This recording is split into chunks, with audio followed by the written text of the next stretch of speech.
Zulflawan, j'espère que vous allez tous bien. Comme vous le voyez, encore un nouveau concept sur cette chaîne. Mon Dieu, ça ne s'arrêtera jamais. En tout cas, j'espère que ça va vous plaire. Bref, comme vous le savez sans doute, nous sommes en été. Si, je vous assure que c'est l'été. Il n'y a qu'à voir votre sueur sur le front, vos aisselles trompées et ce putain de soleil qui ne vous lâche plus.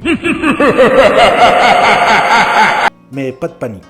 Vous qui suffoquez, vous qui cherchez de l'air frais, laissez-moi vous parler d'un temps où les hivers se faisaient longs, tellement longs qu'on se mettait à rêver de dragons et de marcheurs blancs. Laissez-moi vous rappeler le temps où passait Game of Thrones à la télévision.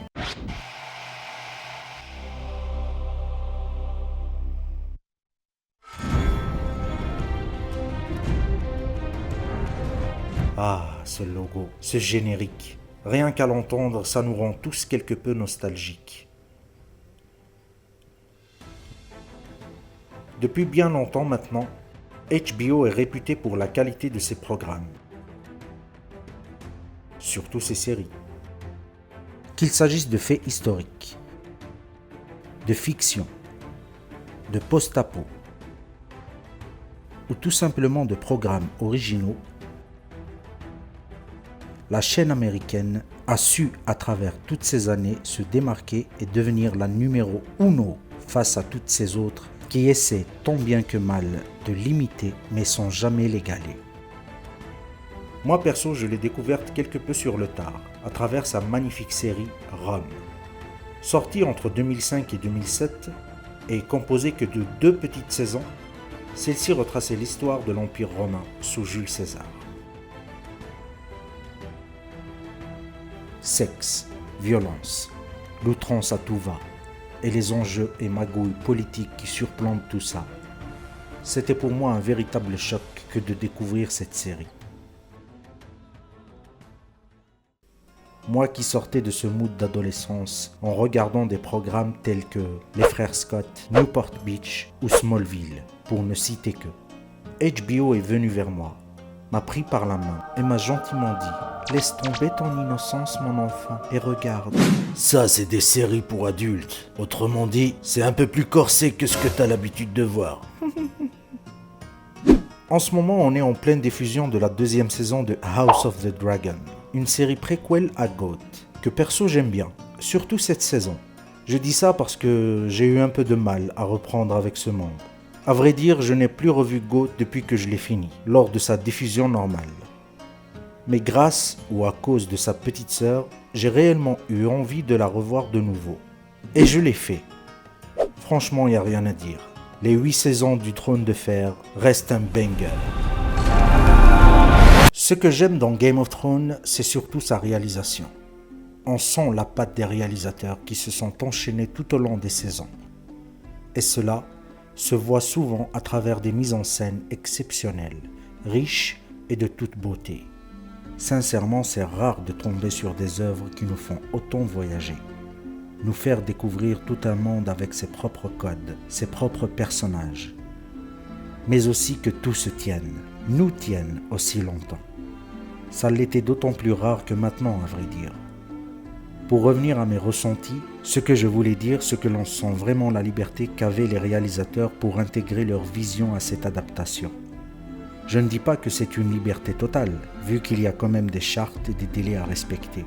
Mais tout de même, rien qu'à voir ces quelques cadres, les placements improbables que prend la caméra de temps en temps, témoignent de la confiance qui est donnée par les producteurs à ces réalisateurs afin de sublimer cette série. Quand le sérieux, le professionnalisme et le respect d'une œuvre rencontrent le génie de bien des hommes, c'est cela que représente pour moi cette série. C'est cela qui me fait profondément aimer cette série. Il y a tant à dire sur ces scènes devenues cultes aujourd'hui.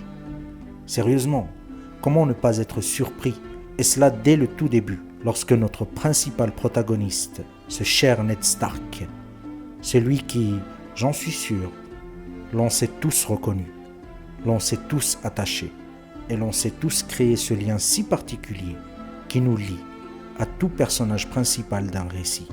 Celui-ci même qu'on n'hésite pas à décapiter avant la fin de la première saison. Ouch! Et qui nous laisse livrer à nous-mêmes, nous faisant comprendre que ce récit n'allait pas ressembler aux autres. Et comment ne pas être submergé par le magnifique et surprenant plan séquence de la bataille du mur entre la garde de nuit et les sauvageons lors de l'épisode 8 de la saison 4, qui certes ne dure pas très longtemps, mais quand même nous fait apercevoir tout le potentiel qu'aurait cette série. Ou alors, comment ne pas ressentir à la fois l'effroi et l'extase quand on voit une réelle vengeance s'accomplir devant nos yeux lors du final de la saison 6, accompagnée par une musique aussi culte que la scène elle-même. Sublime. Ce n'est là que quelques exemples parmi bien d'autres qui nous font rappeler que Game of Thrones est bel et bien le GOAT de toutes les séries télévisées. Une fresque fabuleuse, un monde aussi vaste que riche, des intrigues politiques et des têtes coupées à tout va, sorties tout droit de l'esprit d'un seul bonhomme, mais aussi portées et adaptées à la télévision par des gens qui ont frôlé la perfection. De ça, ils l'ont frôlé. Oh, comme je vous le disais, il y a tellement d'exemples à vous donner, surtout lorsqu'on se penche sur les détails. Les costumes, la musique, les décors, les effets visuels. Le respect, comme je vous le disais aussi, se fait ressentir et se voit. Bien sûr, cette série a eu son lot de ratés tout de même, on ne va pas le nier. On pourrait citer ces quelques arcs un peu trop étirés, pour ne pas dire trop ennuyeux surtout. Ou bien le costume et le maquillage du roi de la nuit complètement dégueulasse qu'on nous a servi vers la fin. Non mais, on est passé de ça à ça. Désolé. Mais ce qui a fait hériter plus d'un, c'est cette fin rushée à l'extrême. Les personnages popés partout et nulle part, sans réelle cohérence. Exemple, prenez Westeros, un continent vaste, rempli de royaumes, de routes, de dangers.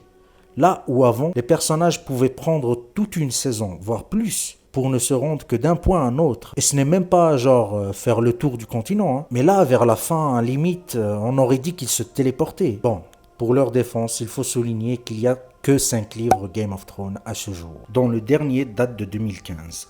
Et chaque saison est censée adapter plus ou moins un tome. Donc très rapidement, les showrunners de la série se sont retrouvés à court de matières premières. Et côté livre, l'histoire n'est toujours pas terminée. Entre-temps, avec l'immense succès du show, à la fois critique et public, et les nombreuses récompenses ramassées à la pelle, il n'était pas étonnant de voir débarquer d'autres boîtes de production, qui faisaient les yeux doux aux créateurs de cette œuvre. Tout ça a fait que la série devait se terminer de cette manière, avec ce léger goût amer.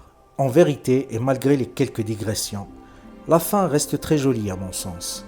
Ce n'est jamais facile de clôturer une œuvre aussi gigantesque, j'imagine. Mais même si c'était rapide comme fin, force est de reconnaître qu'on a eu et vu tout ce qui nous a été promis de voir. De la mort de Littlefinger à la bataille contre les marcheurs blancs, en passant par la folie meurtrière de Daenerys qui donna le massacre de Port-Réal, la magnifique rédemption de Jaime Lannister qui se conclut dans les bras de sa bien-aimée sœur, ensemble à tout jamais, et aussi la fin tragique de cet amour naissant, qui ne pouvait se finir que de cette manière. On s'attendait tous, on voulait tous que Jon Snow soit roi, mais en réalité, il n'y a pas plus parfaite fin que la sienne. Malgré sa condamnation à reporter l'habit noir, c'est en homme libre qu'on le voit rejoindre sa communauté et sa véritable place. Voilà, c'était tout pour moi. J'espère que ça vous a plu, que ce nouveau format vous plaît. Si c'est le cas, n'hésitez pas à lâcher votre plus beau pouce et à commenter, à partager, mais surtout, à vous abonner. D'ici là, on se dit à la prochaine et salut tout le monde.